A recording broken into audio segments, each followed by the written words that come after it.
বিসমিল্লাহ বলে তালাটা খোল। আচ্ছা ভাইয়া।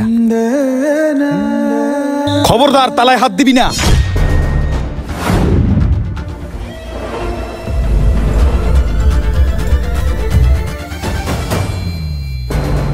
তালা খুলবো না মানে? তালা খুলে কি সমস্যা? তালা খুলতে না করছি, খুলবা না। আমি কোনো কথা শুনতে এখানে আসি নাই। এই তুই বাড়ি যা। দেখ রিফাত, তোর সাথে ঝগড়া করতে চাই না, তুই কিন্তু একটু বাড়াবাড়ি বেশি করে নিচ্ছিস। তুই যে আমার চাচতো ভাই, পরে সম্পর্ক ভুলে যাবো কিন্তু। আরে তুই ভুলে গেলেই কি আর না গেলেই কি, তোদের কেডা গনে রে? হ্যাঁ, তোর বাপরে গুন তো? হ্যাঁ, আমগো আত্মীয় স্বজন তোর বাপরে গুন তো, আর তুই সেই বাপের পোলা, তোর কেডা গনে রে? হ্যাঁ, বেশি বাড়াবাড়ি করিস না কিন্তু। আমিও কিন্তু ভুলে যাবো তুই যে আমার জ্যাঠাতো ভাই। তোরে বলছি শাটার বন্ধ থাকবে, কারণ এই দোকান আমগো জায়গার উপরে। অতএব বেশি বাড়াবাড়ি করিস না, ঠিক আছে? পরে কিন্তু ঝামেলা হয়ে যাবো। তাহলে যা তোরা। যাবো মানে? তুই কি ভুলে গেছোস দাদা যে আমার আব্বার নামে জায়গা দিয়ে গেছে? ভাই, খালি মুখের কথায় চেনা ভিজে না, বুঝছেন? সম্মান দিছি, বহুত সম্মান দিছি আপনারে, আর সম্মান দিতে পারুম না তোরে। তোরে কইছি তালা বন্ধ থাকবে, বাস বন্ধ। আগামী মাসে এই দোকান আমি খুলব, ঠিক আছে? যা তুই। রিফাত, তুই কিন্তু বেশি বাড়াবাড়ি করে ফেলাচ্ছিস। তুইও তো জানিস জায়গাটা যে আমার আব্বার। তুই সবকিছু জানার পরেও কেন এরকম করতেছিস? আজকে যদি আমার বাপ বাইসে থাকতো, তাহলে কি তুই আমার সাথে এরকম করতে পারতি? রাখ বেটা, আমার এই জায়গার জন্য তোর বাপরেও আমি ছাড় দিতাম না। তুই কি মনে করছিস বাপের কথা কইলে আমি কি জায়গা ছাইড়ে দিমু? এসব ইমোশনালি কথায় কোনো কাজ হবে না। আমি কইছি তারা বন্ধ থাকবো, বাস বন্ধ। এত কথা শুনতে পারবো না, যা। দেখ রিফাত, এটা আমার বাপের জায়গা। আমার শরীরে এক বিন্দু রক্ত থাকা অবস্থায় আমার বাপের দেয়া জায়গা ছাড়বো না, কোনো মতে ছাড়বো না এই জায়গা। প্রয়োজন হলে ছোট কাকার কাছে বিচার দেব, কারণ ছোট কাকারে সাক্ষী রেখে দাদা এই জমি আব্বারে দিয়ে গেছে। তাহলে কেন আমি এই জমি ছাড়বো? দরকার হলে এলাকার 10 জন নিয়ে বসে আমি একটা সমাধান করব। প্রয়োজনে তোর বাপের কবর থেকে উঠাইয়া সমাধান কর। তোর ফাঁকনা গজাইছে না? আমি বাইচা থাকতে তোর এই জায়গা হইতে দিব? এই তুই ছোট কাকা ধমক দেখাস? আমি বাইচা থাকতে তোর বাপরে নিয়ে আইলেও এই জমি আমি তোদের হইতে দিব না। কথাটা মাথায় রাখিস, নাহলে একদম খাই ফেলবো তোরে। যা সর। আল্লাহ গো, তুমি আমার বাপটাকে দুনিয়া থেকে উঠায় নিয়া আমাকে দুই ভাইরে দুঃখের সাগরে ভাসায় দিয়েছো।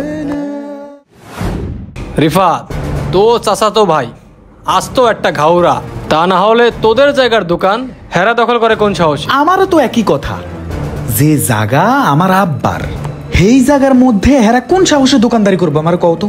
হ্যাঁ, আমার মন চাইছে ওরে গাড়াইতে অনে, বুঝছেন? ওরে গাড়ানি কম হইছে। যদি কাঞ্চা কুঞ্চা বেড়ায় প্রতিদিন আইতে যাইতে দিতাম, তাইলে ওর ঠিক হয়ে যেত। হ, তুই ঠিকই কইছস। আইতে যাইতে এরম ঘাড়ানি দিবি, তাইলে একদম তারের মতো সোজা হয়ে যাইব। কম গাড়াইছি? শোনেন, ওর মা নিজের জায়গায় থাকতো, সিস্টেমে আব্বার লগে কথা কইয়া অগরে মজিদ কাকার বুদ্ধিতে বাইর কইরা দিছি। আর যা কইস, তোর মাথায় বুদ্ধি আছে, জায়গা হচ্ছে অগো, তুই যাই দাবি করস। তো করবো না? হ্যাঁ, ওর আব্বা যখন অসুস্থ ছিল তখন কি আমরা কম খরচ করছি? হ্যাঁ, 6টা মাস বসায় বসায় খাওয়াইছি ওর বাপরে। তাহলে আমাকে একটা আবদার আছে না ওর কাছে? হ্যাঁ, আমরা দোকান নিব, আমরা ব্যবসা করবো। আমি তো না করি নাই, আমি বলছি যে বছরকে বছর কিছু কিছু টাকা দিমু, হেল্প করবো, সাহায্য করবো। সাইল না থাকলে সাইল কিনা দিমু, ডাইল কিনা দিমু, বাজার ঘাট কইরা দিমু। তাহলে সমস্যা কোথায়? ওমা না, এই জায়গা তারই লাগবো। আমার কাছ থেকে জায়গা নাকি এত সোজা ভাই কন্ত? হ্যাঁ, চলেন। এখন আবার কার জায়গা মারতে যাবি? আরে মেয়া, ওই জায়গার ভুয়া কাগজপত্র রেডি করতে হইব না? আসেন। তোর সঙ্গে চললে কবে যেন আমিও বাড়ে পড়ি। কইছি কি, ওই জায়গা যদি ভাই কোনো মতে যদি কবজা করতে পারি, খেলাটা দেখেন আপনি, আমগো বংশ দিয়ে আমি কোটিপতি হমু। সবই তো শুনলেন চাচা, এবার আপনি ওরে বুঝান যে জায়গাটা কার।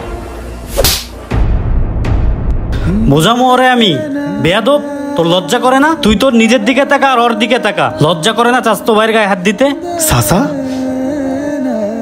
আপনারা তো কইছি আমি 50 দিমু, তাহলে আপনি আমার গায়ে হাত দিলেন কেন? আবার আবার বেয়াদবি করিস? এই তোর চাচাতো ভাই না? তুই জানোস ওর বাপ আমার বড় ভাই তোদের জন্য কত কি না করছে? এসব জানোস কিছু? নিজের ঘরের জন্য এক বস্তা চালানো, তোদের ঘরের জন্য এক বস্তা চালান তো। আমার চাচা আমার জন্য এত কষ্ট করছে, আর আমি স্বাস্থ্য ভাইটার উপর কত অত্যাচার করছি। নিজের ঘরের জন্য যদি 1 কেজি মাছ আনতো, তোদের ঘরের জন্য 1 কেজি মাছ আনতো, আর তুই সেই চাস্তো ভাইয়ের গায়ে হাত দিছিস। লজ্জা করে না তোর? তুই কতটুকু জানিস রে?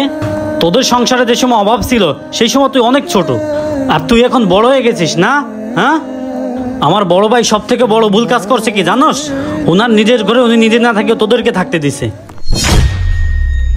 নিজের ছেলের নামে একটা ডিপিএস করে নাই, তোর নামে ডিপিএস করছে। ঘরে চাল বিক্রি করে তোর এই স্কুলে ভর্তি করাইছে, যাতে তুই পড়াশোনা করে একটা মানুষের মতো মানুষ হইতে পারিস। ছি, তুই যেই জমির জন্য তোর চাস্তো ভাইয়ের গায়ে হাত দিছিস, তুই কি জানিস এই জমি কার? এই জমির আসল হকদার হচ্ছে ওরা। শোন রিফাত, উপরে থুতু মারলে নিজের গায়ে এসে পড়ে। তোর বাপে কি করছে? তোর বাপে তো আমাদের সব জমি জুয়া খেলে হারছে, আর তুই এখন তোর বাপের মতোই শুরু করছস। কি কইতাছেন চাচা? আমি কি করলাম? আমার জ্যাঠা আমার জন্য এত কিছু করে গেছে, আমি তো সব দিক দিয়ে অপরাধী হয়ে গেলাম। আমি না যাই না বুঝা আমি ওর গায়ে হাত তুলছি, ওরে মারধর করছি। জানেন চাচা, আমি মানুষের কুবুদ্ধি ধইরা ওর মাকে ঘর থেকে তাড়াই দিছি। আর আজকে আপনি বলতেছেন আমার জ্যাঠা যা করছে সব আমার জন্যই করছে। জানেন চাচা, ও ঘুরবো কত অত্যাচার করছি। আমি নিজে কুবুদ্ধি দিয়ে ওর ছোট ভাইকে স্কুল থেকে বাইর করে দিছি। আমি এই পাপের কোনো ক্ষমা পাবো না। ভাই, আমি তোর উপর অনেক অত্যাচার করছি, তুই আমার ক্ষমা করে দে। তোর আল্লাহর দোহাই লাগে, তোর জায়গা নিয়ে যা, তুই প্লিজ আমার ক্ষমা করে দে। আরে পাগল, পায়ে পড়তেছিস কেন? ওট ওট, তোর কি কখন চাস্তো ভাই ভাবি? তোর তো নিজের ভাই ভাবি। তোর আমাকে ক্ষমা না করলে আমি মরে গিয়েও শান্তি পাবো না। আরে পাগল, আমি তোরে মাফ করে দিছি। শোন রিফাত, শোন ইরফান, তোরা আছে আপন দুই চাচাতো ভাই, তোরাই তো মানুষের কুবুদ্ধি শুনে নিজেদের ভিতর ঝামেলা করিস। তোরা নিজেরা একসাথে থাক, তোরা নিজেরা একসাথে ব্যবসা বাণিজ্য করে আয় উন্নতি করবি, নামাজ কালাম পড়বি, ভালো পথে চলবি। মানুষের কুবুদ্ধি শুনে এগুলো করিস না, করবি না কখনো। নামাজ কালাম ছেড়ে দিছিস, এই কারণেই শয়তানে খোটাচ্ছে তোদের। 5 ওয়াক্ত নামাজ জামাতের সাথে পড়, আল্লাহর রহমত আসবে। এখন চল নামাজে যাই, আয়। আল্লাহর কাছে দোয়া করে আল্লাহ যেন তোদের দুই ভাইকে হেদায়েত দেন।